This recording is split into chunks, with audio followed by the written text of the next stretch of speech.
Kiertopakkaus on noin 5 vuotta vanha taikka nuori yritys, joka paitsi ostaa ja myy, myös käsittelee asiakkaidensa kuormalavoja.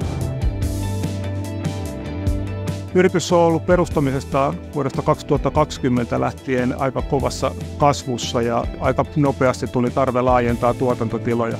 Vuonna 2021 aloitettiin kartoitus uuden tuotantotilan rakentamisesta ja hyvin nopeasti sieltä löytyi sitten sopiva vaihtoehto ja aloitettiin Pesthallin kanssa neuvottelut uuden hallin rakentamisesta 2021. Vuonna 2022 päästiin sopimukseen ja 2023 rakennettiin sitten halli, joka valmistui lokakuussa käyttökuntoon. Kuormalavojen käsittely vaatii paljon avointa, korkeaa tilaa ja tuli ylivoimaisesti kustannustehokkaimmaksi vaihtoehdoksi rakentaa kokonaan uusi, itse suunniteltu, omilla mitoilla rakennettu halli. Halliin suunniteltiin tila lastauslaitureille sekä kokonaan erillinen lämmitettävä osio.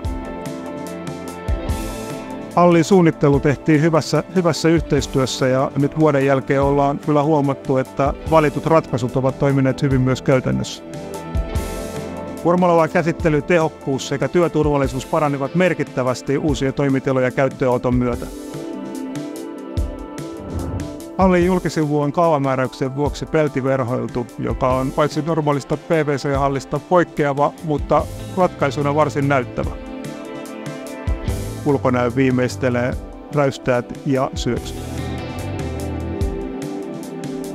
Projektissa positiivisesti yllätti se, että mitään negatiivista ei koko matkan aikana tullut vastaan ja lopputulos on ollut paitsi suunnittelun niin myös odotusten mukainen. Pesthallista tekee erityisen hyvä suunnittelu, tehokas tuotanto ja erinomainen laatu.